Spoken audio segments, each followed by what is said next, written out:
Hi, this is Jennifer Ayers, CEO of Senscient. In some ways, leaders of the past instinctively understood, if not consciously, the link among purpose, meaning, and engagement. However, they may have only looked at the source of meaning at work from one dimension, identifying to the extent a person seeks their work as having an impact on the success of the company.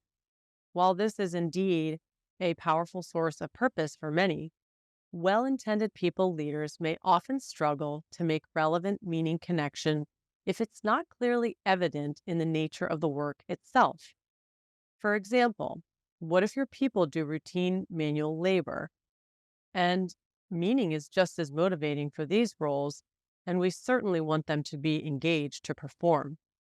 So, leaders of today can set themselves apart by tapping into other factors that matter to people, by thinking about how their work enables them to contribute value to themselves, their families, their partners, their teams, etc. Are there programs that you've seen that support employees more broadly across these areas of meaning and purpose? We'd be interested to hear and learn more as we explore more about what creates meaning and purpose for folks like yourself at work.